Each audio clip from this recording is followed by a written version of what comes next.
మనం ఎగ్జామ్స్ రాస్తాం కదా, మనకు కనిపించేది కేవలం ఒక క్వశ్చన్ పేపర్, ఒక ఆన్సర్ బుక్లెట్. కానీ దాని వెనుక ఎంత పెద్ద వ్యవస్థ పనిచేస్తోందో మనలో చాలామందికి తెలియదు. వేల మంది భవిష్యత్తును నిర్ణయించే ఈ ప్రక్రియలో ఒక్క పొరపాటుకు కూడా ఛాన్స్ లేకుండా ఎలా చేస్తారో ఆ ప్రపంచంలోకి ఇప్పుడు వెళ్దాం. ఇది అచ్చమొక మిలిటరీ ఆపరేషన్ లాంటిది. ప్రతి రూల్, ప్రతి చిన్న పని అన్నీ ఒకే ఒక లక్ష్యం కోసం. ఏంటంటే ఎలాంటి పొరపాటు జరగకూడదు. ఎందుకంటే ఒక్క చిన్న తప్పు జరిగినా వేలాది మంది విద్యార్థుల భవిష్యత్తు ప్రశ్నార్థకమవుతుంది. అందుకే ఇక్కడ ప్రతీదీ పక్కాగా జరిగితీరాలి. అసలు ఆలోచించండి, కొన్ని వేల మంది ఒకే సమయంలో వందల సెంటర్లలో ఎగ్జామ్ రాస్తున్నప్పుడు అందరికీ ఒకేలా, ఎలాంటి తేడా లేకుండా ఫేర్గా జరగాలంటే ఏం చెయ్యాలి? ఇదే వాళ్ల ముందుండే అతిపెద్ద సవాలు. ఈ ప్రశ్నకు సమాధానమే మనం చూడబోయే ఈ మొత్తం వ్యవస్థ. ఈ ఫేర్నెస్ అనేది ఎగ్జామ్ రోజు ఉదయం మొదలయ్యేది కాదు.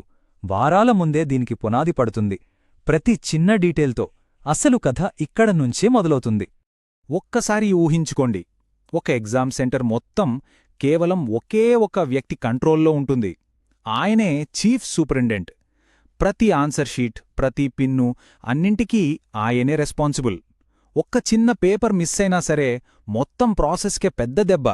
ఇది కేవలం ఉద్యోగం కాదు, ఒక అగ్ని పరీక్ష లాంటిది. ఇంత పకడ్బందీ వ్యవస్థకు గుండెకాయ లాంటిది ఒక చిన్న, చాలా తెలివైన ఐడియా. అదే ఈ మొత్తం ప్రాసెస్ను నిలబెట్టే కీలకమైన భాగం. అదేంటంటే బార్కోడెడ్ షీట్. దీని పని ఒకటే, చాలా సింపుల్. స్టూడెంట్ ఐడెంటిటీని, అంటే వాళ్ల వివరాలనే వాళ్ల ఆన్సర్ షీట్ నుంచి పూర్తిగా వేరు చేయడం. అంటే పేపర్ కరెక్ట్ చేసే వాళ్లకి కేవలం జవాబులు మాత్రమే కనిపిస్తాయి. ఆ పేపర్ ఎవరిదో అస్సలు తెలీదు. దీనివల్ల పక్షపాతానికి ఛాన్సే ఉండదు. వినడానికి చాలా సింపుల్గా అనిపిస్తుంది కదూ? ఒక స్టేపుల్ పెన్, ఒక చిన్న పేపర్ స్టిక్కర్, అంతే. కాని ఈ చిన్న ప్రాసెసే వాల్యుయేషన్లో పూర్తి రహస్యాన్ని, ఆటోమేటిక్గా నిష్పక్షపాతాన్ని క్రియేట్ చేస్తుంది. సరే, ఇప్పుడు అసలు కథలోకి వెళ్దాం. ఎగ్జామ్ హాల్ లోపలికి. ఇక్కడ ప్రతిదీ ఒక కొరియోగ్రాఫ్ చేసిన డాన్స్ లాగా జరుగుతోంది. ప్రతి కదలిక నియమాల ప్రకారమే ఉంటుంది. ఇక్కడ చూడండి, స్టూడెంట్ పని, ఇన్విజిలేటర్ పని రెండూ ఒకదానితో ఒకటి ముడిపడి ఉంటాయి. స్టూడెంట్ తన డీటెయిల్స్ చెక్ చేసుకుంటే ఇన్విజిలేటర్ దాన్ని క్రాస్ వెరిఫై చేస్తారు. ఒకరి పనికి మరొకరిదే గ్యారంటీ. ఇదొక రకంగా సెల్ఫ్ చెకింగ్ సిస్టమ్ అన్నమాట. దీనివల్ల తప్పులు జరిగే అవకాశం చాలా తగ్గిపోతుంది. ఎగ్జామ్ మొదలవడానికి ముందు ఆ మొదటి అరగంట ఉందే, అది చాలా అంటే చాలా కీలకం. ఈ టైంలో జరిగే ప్రతి పని పక్కాగా పూర్తి కావాలి.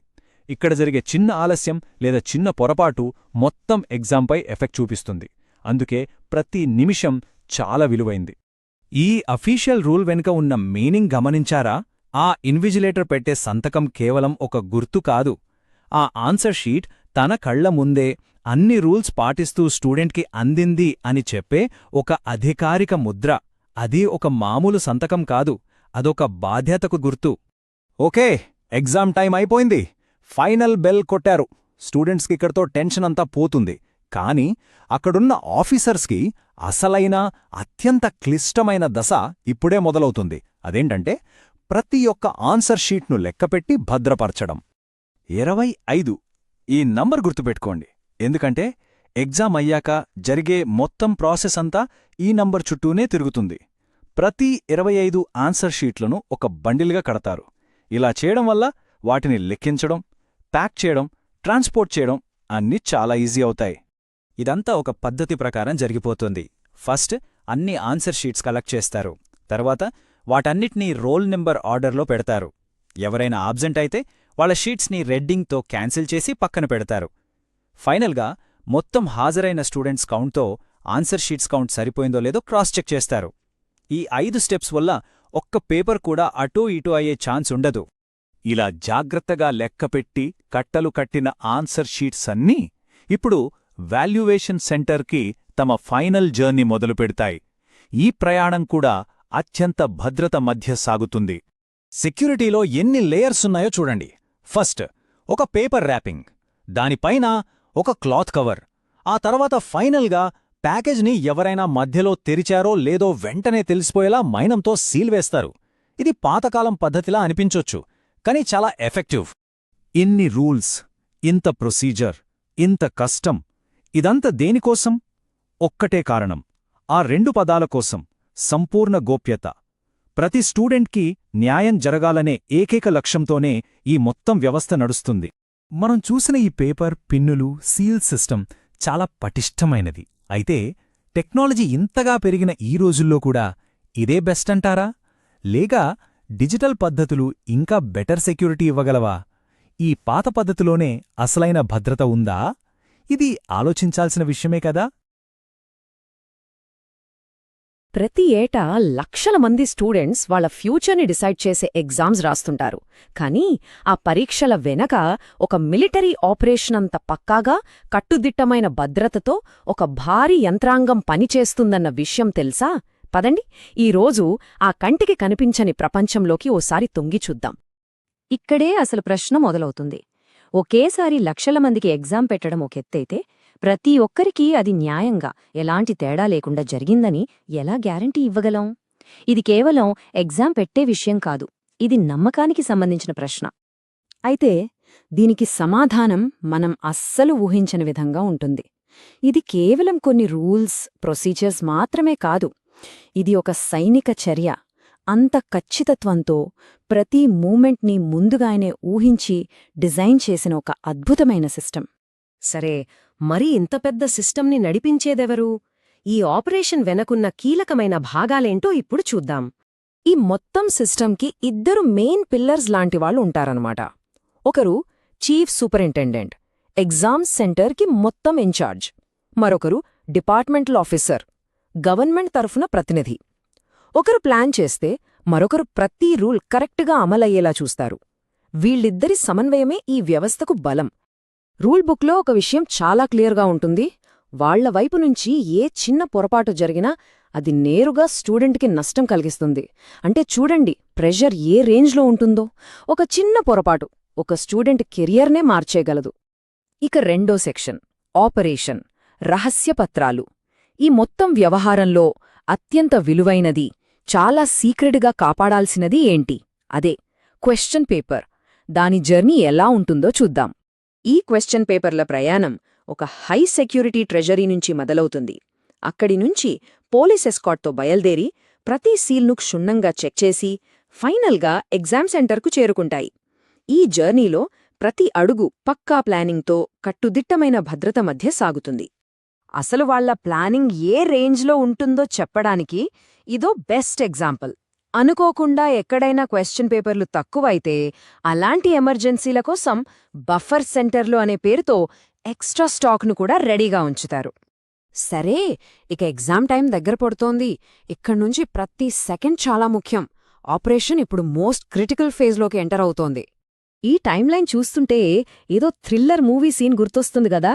కరెక్టుగా గంట ముందు పేపర్లు రావడం, అరగంట ముందు సీల్స్ ఓపెన్ చేయడం, నిమిషం కూడా ఆలస్యం కాకుండా ఎగ్జామ్ స్టార్ట్ చేయడం.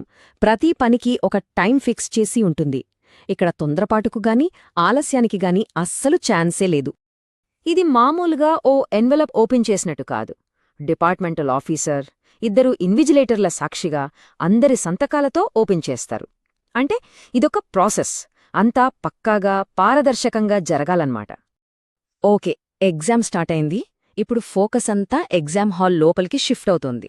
ఇక్కడ మెయిన్ టార్గెట్ ఏంటంటే బయటి ప్రపంచంతో ఎలాంటి సంబంధం లేని ఒక సేఫ్ ఎన్వైరన్మెంట్ క్రియేట్ చేయడం. సెల్ ఫోన్లు ఉండవు, బయటి వాళ్ళెవరూ రాలేరు. చివరికి ఇన్విజిలేటర్లకు కూడా కొన్ని పరిమితులుంటాయి.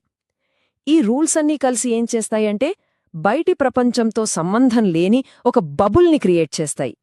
ఎగ్జామ్ పవిత్రతను కాపాడటానికి ఇదొక కవచంలా పనిచేస్తుంది. స్టూడెంట్స్ ఎక్కడ కూచోవాలనేది కూడా ఏదో ర్యాండమ్గా డిసైడ్ చేసేది కాదు. జంబ్లింగ్ సిస్టమ్ అనే పద్ధతి ద్వారా ఒకే స్కూల్ స్టూడెంట్స్ పక్కపక్కన కూచోకుండా జాగ్రత్త పడతారు. అంటే సీటింగ్ అరేంజ్మెంట్ కూడా చీటింగ్ని ఆపడానికి వాడే ఒక స్ట్రాటజిక్ వెపన్ అన్నమాట. ఇంత పక్కాగా ఉన్న సిస్టమ్ని కూడా బ్రేక్ చేయాలని చూసేవాళ్లు ఉంటారు కదా. మరి వాళ్లు దొరికితే పరిస్థితి ఏంటి? కాపీ కొట్టినా, ఏదైనా మెటీరియల్ తెచ్చినా, ఇలాంటి ఏ అక్రమ పద్ధతిని అయినా అధికారికంగా మాల్ ప్రాక్టీస్ అంటారు. దీనికి ఒక నిర్వచనం మాత్రమే కాదు, దీన్ని ఎలా డీల్ చేయాలో ఒక ఖచ్చితమైన ప్లేబుక్ కూడా రెడీగా ఉంటుంది. ఇక్కడ బాధ్యతనేది టాప్ నుంచి బాటం దాకా అందరి మీదా ఉంటుంది. ముఖ్యంగా ఇన్విజిలేటర్ మీద. తమ రూంలో ఏ చిన్న మాల్ ప్రాక్టీస్ జరిగినా దానికి వాళ్లే ఫుల్ రెస్పాన్సిబుల్. అంటే వాళ్లు కేవలం సూపర్వైజర్లు కాదు, ఆ గదికి వాళ్లే గార్డియన్స్. ఇక వీళ్ళందర్నీ చెక్ చేయడానికి స్పెషల్ ఫోర్సెస్ లాంటివి కూడా ఉంటాయి. అవే ఫ్లయింగ్ స్క్వాడ్స్. వీళ్ళు సడన్గా ఎలాంటి ఇన్ఫర్మేషన్ లేకుండా సెంటర్స్కి వచ్చి సర్ప్రైజ్ చెక్స్ చేస్తారు. వీళ్ల రాక ఎవరికీ తెలీదు, వాళ్ల తనిఖీ నుంచి ఎవ్వరూ తప్పించుకోలేరు. ఒకవేళ ఎవరైనా దొరికారా, ఇక వెంటనే ఒక ప్రొసీజర్ స్టార్ట్ అయిపోతుంది. స్టూడెంట్ని చెక్ చేయడం, మెటీరియల్ సీజ్ చేయడం, అక్కడికక్కడే రాతపూర్వకంగా స్టేట్మెంట్ తీసుకోవడం, కేస్ బుక్ చేయడం, అంత ఫాస్ట్గా సిస్టమాటిక్గా జరిగిపోతుంది. ఇక చివరికి వచ్చే శిక్షలు చాలా కఠినంగా ఉంటాయి. రిజల్ట్ ఆపేయడం ఒక ఎత్తు అయితే, భవిష్యత్తులో ఎగ్జామ్స్ రాయకుండా బ్యాన్ కూడా చేయొచ్చు. అంటే ఒకే ఒక్క తప్పు వాళ్ల కెరియర్నే ప్రశ్నార్థకం చేస్తుంది. ఇదంతా చూశాక ఒకటే ప్రశ్న: ఇంత కాంప్లెక్స్ సిస్టమ్కి అసలైన ముప్పు ఎక్కడ్నుంచి వస్తుంది? ప్లాన్ చేసి మోసం చేసే ఒక తెలివైన చీటర్ నుంచా, లేక ఈ మొత్తం వ్యవస్థలో ఎక్కడో ఒక చోట జరిగే ఒక చిన్న మానవ తప్పిదం నుంచా? ఆలోచించాల్సిన విషయం.